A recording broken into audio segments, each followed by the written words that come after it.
अस्सलाम वालेकुम, आप देख रहे हैं DTH न्यूज़ और मैं हूं इश्तियाक गुंदल। हम एक तवील अरसे से पाकिस्तान में रहते हुए बात करते थे कि जो पाकिस्तान मुखालिफ दुश्मन अनासर हैं या पाकिस्तान मुखालिफ दुश्मन ममालिक हैं जो कि पाकिस्तान को अमन, खुशहाली और तरक्की के रास्ते पर गमज़न नहीं देख सकते, वो पाकिस्तान के अंदर 5th जनरेशन वारफेयर को कामयाब करवाने के लिए किसी भी हद तक जा सकते हैं। सवाल ये पैदा होता है कि 5th जनरेशन वारफेयर क्या है और क्या खुदा न खास्ता पाकिस्तान के अंदर जो 5th जनरेशन वारफेयर है वो कामयाब हो चुकी है। 5th जनरेशन वारफेयर में बेसिकली उसका जो सबसे बड़ा हदफ होता है वो ये होता है कि अंदरूनी तौर पर किसी भी मुल्क को गैर मुस्तहकम कर दिया जाता है और किसी भी मुल्क को गैर मुस्तहकम करने के लिए कोशिश की जाती है कि उस मुल्क के रहने वाले जो लोग हैं, उस मुल्क की जो आवाम है, उनको अपने ही कौमी इदारों के ख़िलाफ़ जाके खड़ा कर दिया जाए, उकसाया जाए, ख़दशात और तहफ़्फ़ुज़ात पैदा किए जाएँ कि ये जो आपके कौमी इदारे हैं ये आपके साथ बिल्कुल सिंसियर नहीं है, मुखलिस नहीं है, और फिर लोग जो हैं वो शक्कूक व शुबहात के अंदर मुब्तला होते हैं और अपने ही इदारों को जो है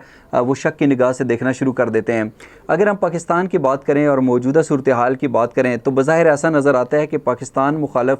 जो 5th जनरेशन वारफेयर थी वो काफ़ी हद तक कामयाब होती हुई दिखाई देती है, और उसकी बुनियादी तौर पर वो वजूहात हैं, वो अवामिल हैं जो गुज़श्ता कुछ दिनों से हमें पाकिस्तान के मुख्तलिफ़ इलाकों में देखने को मिले। लेकिन बीइंग अ पाकिस्तानी मेरा ये ख्याल है कि जो कौमी इदारे हैं उनके ख़िलाफ़ एक सख्त रद्द-ए-अमल जो है वो किसी भी तौर पर नाकाबिल कबूल होना चाहिए। अगर इख्तलाफात हैं, किसी एक शख्सियत के ख़िलाफ़ हैं, तो उसका ये मतलब नहीं है कि वो तमाम तर उस इदारे के ख़िलाफ़ जो है ये तासर कायम हो कि उस इदारे को बुरा भला कहा जा रहा है। मिसाल के तौर के ऊपर हम हमेशा सुनते हैं कि कोई भी जो सियासी शख्सियत होती है वो जब तनकीद करती है तो वो कहती है नहीं नहीं नहीं, हम पूरी फ़ौज को तो गलत कह ही नहीं रहे, हमारा हदफ तो ये जर्नैल हैं जी, ये आर्मी चीफ़ है, वो पुराना आर्मी चीफ़ है, वगैरह वगैरह। लेकिन उनको जब तनकीद करते हैं तो ये बात जहन में रखें कि लेट्स सपोज़ आपकी फ़ौज के अंदर अगर कोई सिपाही है, लांस नायक है, नैक है, हवालदार है, नैब सूबेदार है, सूबेदार मेजर है, जिन्होंने अपनी सारी ज़िंदगी निचले ओहदों के ऊपर रहते हुए पाक फ़ौज को दी, या पाक अफ़गान सरहद पे या पाकिस्तान का और हिंदुस्तान का जो बॉर्डर है वहाँ पे एक सिपाही लांस नायक नैक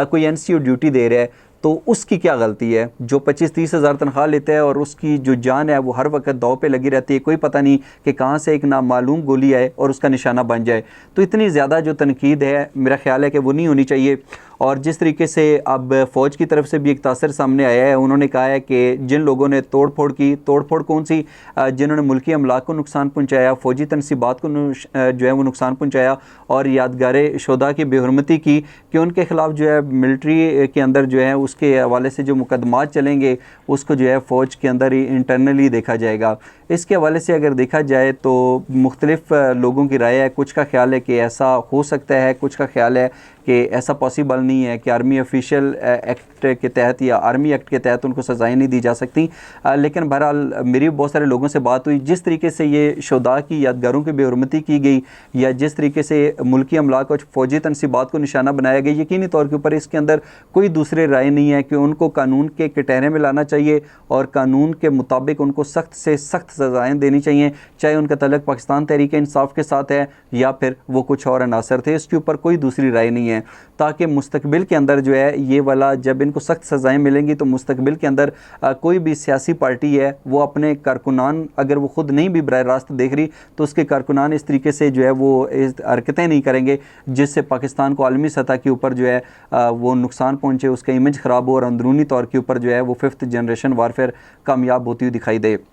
बज़ाहिर नज़र आता है कि इमरान खान साहब जब कोर्ट के अंदर थे, इसके ऊपर तो सारे बात कर रहे हैं कि इमरान खान ने कहा है कि मेरे साथ जो कुछ हुआ है उसके अंदर किसी उन्होंने एजेंसियों का नाम नहीं लिया, पूरी फ़ौज का नाम नहीं लिया, उन्होंने कहा कि वो एक आर्मी चीफ़ था। बहुत सारे लोगों का ख्याल ये है कि वो सिटिंग जो आर्मी चीफ़ हैं जनरल सैयद आसिम मुनीर, उनके हवाले से बात कर रहे थे। लेकिन अगर हम इमरान खान के बयानात उठाकर देखें तो उनका इशारा साबिक army chief general Qamar Javed Bajwa के साथ था, और इस सूरत हाल के अंदर इमरान खान की तरफ से एक बड़ी अहम पेशरफ्त, एक बड़ा अहम बयान भी आया जो कि बदकिस्मती से ज़्यादा हाईलाइट नहीं हो सका। इमरान खान ने बड़ा वाज़ेह तौर के ऊपर कहा कि मैं यकीन दिलाता हूँ कि मैं इक़्तिदार में आकर मौजूदा army chief general Asim Munir के साथ खुशगवार तल्लुकात रखूँगा, और किसी भी सियासी पार्टी के ख़िलाफ़ आखिरी हद तक जाने से पहले ये ज़रूर सोचना चाहिए कि उसका जो नुक्ते नज़र है वो क्या पूरी फ़ौज के ख़िलाफ़ है या कुछ मखसूस लोगों के ख़िलाफ़ है। इन चीज़ों को क्लियर करना चाहिए ताकि पाकिस्तान को किसी बड़े नुकसान से बचाया जा सके। कुछ गलतफ़हमियाँ हैं तो आपस में बैठ कर उनको दूर किया जा सकता है। और गुज़श्ता दिनों जो स्पेशल कोर कमांडर कॉन्फ्रेंस हुई उसके अंदर भी जो फोरम था उन्होंने इस चीज़ का अयादा किया और उन्होंने एक बड़ा ज़बरदस्त बयान दिया जिसमें उन्होंने कहा कि जो मौजूदा मुल्की सूरत हाल है इसमें कौमी इत्तफाक़ राय पैदा करने की ज़रूरत है, और अगर इस सिलसिले में कुछ इक़दामात किए गए तो उन्होंने कहा कि हम इस हवाले से अपना जो इरादा है, उन्होंने कहा कि हम मुकम्मल जो है यकीन दिलाते हैं कि हम इस इरादे के साथ खड़े होंगे, और उन्होंने हर तरह से यकीन दहानी की भी जो है वो यकीन दहानी करवाई। अब मौजूदा सूरत हाल के पेश नज़र जिस दुराहे पे पाकिस्तान खड़ा है, यहाँ पे अगर अभी इत्तफाक़ राय पैदा नहीं होता तो फिर डेफिनेटली सियासतदानों के मसाइल तो बढ़ेंगे, लेकिन एक आम पाकिस्तानी जो है उसके मसाइल के अंदर भी नाकाबिल यकीन हद तक इजाफ़ा हो सकता है। अगर हम मौजूदा सूरत हाल की बात करें तो चेयरमैन PTI और साबिक़ वज़ीर-ए-आज़म इमरान खान को इस टाइम बेशुमार चैलेंजेस हैं, जिसमें सबसे बड़ा चैलेंज ये है कि उनके जो पार्टी के सीनियर रहनुमा हैं वो उनको एक मुकदमे के अंदर गिरफ़्तार किया जाता है, अदालत जो है वो रिहाई के अहकाम देती है, बाहर निकलते हैं, आगे पुलिस वैन खड़ी होती है, उसी वैन में डालते हैं और फिर नामालूम मकाम के ऊपर मुंतकिल कर देते हैं। इस सिलसिले के अंदर जो सीनियर रहनुमा हैं उनकी ज़्यादा अरसे तक वफ़ादारियाँ इमरान खान के साथ नहीं रह सकती, ये एक हकीकत है। और हमने देखा कि हम आमिर कियानी साहब की बात करें जो साबिक़ वज़ीर सेहत थे, और बहुत सारे लोग हैं जो पाकिस्तान तहरीक इंसाफ को उन्होंने न सिर्फ खैर बात कहा बल्कि उन्होंने कहा कि हम इस सियासत से ही किनारा कशी इख्तियार कर लेते हैं। तो अब इमरान खान साहब को भी चाहिए कि जहराना अंदाज़ छोड़कर मुल्क के वसी तर मफाद के अंदर जो है वो बैठें। अगर दीगर स्टेक होल्डर्स के साथ बैठना पड़ता है, कोई रास्ता खुलता है तो बैठकर ये मामला तय करें, वरना ये सियासी जमातों के आपस में मसाइल हों, इंतकामी कार्रवाइयाँ हों तो नुकसान जो है वो एक आम पाकिस्तानी की है। और कल कुछ बड़े अहम बयानात भी आए जिसमें यह तासर दिया गया था कि इमरान खान साहब बार बार ये कहते रहे कि मुझे खदशा है कि मैं गिरफ़्तार कर लिया जाऊँगा, लेकिन ज़मान पार्क के अंदर हमने कल देखा जिस तरीके से वहाँ पे पुलिस फोर्स भी गई। बाद में जो एक इंतज़ामिया की तरफ से रद्द अमल आया उसके अंदर उन्होंने कहा कि नहीं, हम इमरान खान को गिरफ़्तार करने के लिए नहीं गए, बल्कि ज़मान पार्क के अंदर 30 से 40 वो लोग हैं, वो शरपसंद अनासर हैं जो तोड़ फोड़ के अंदर मुलव्वस थे, और जिसके अंदर इमरान खान का जो भांजा है वो भी मुलव्वस है। और इमरान खान अगर इस तरीके से अपनी गिरफ्तारी के खदशे का इज़हार करते हैं तो इसका मतलब है कि वो लोगों को इश्तियाल दिला रहे हैं। यकीनी तौर के ऊपर अब दूरअंदेशी का मुजाहरा करना पड़ेगा, और ये सिर्फ जो है इमरान खान ने दूरअंदेशी का मुजाहरा नहीं करना, PDM को दूरअंदेशी का मुजाहरा करना पड़ेगा, सिविल ब्यूरोक्रेसी, मिलिट्री एस्टेब्लिशमेंट और पाकिस्तान तहरीक इंसाफ, ताकि पाकिस्तान जो है वो एक बार फिर हमें अमन, तरक्की और खुशहाली के रास्ते पर गमज़न नज़र आए। इस हवाले से अपना कीमती फीडबैक ज़रूर दीजिएगा। आज का व्लॉग देखने का बहुत शुक्रिया। अल्लाह हाफ़िज़।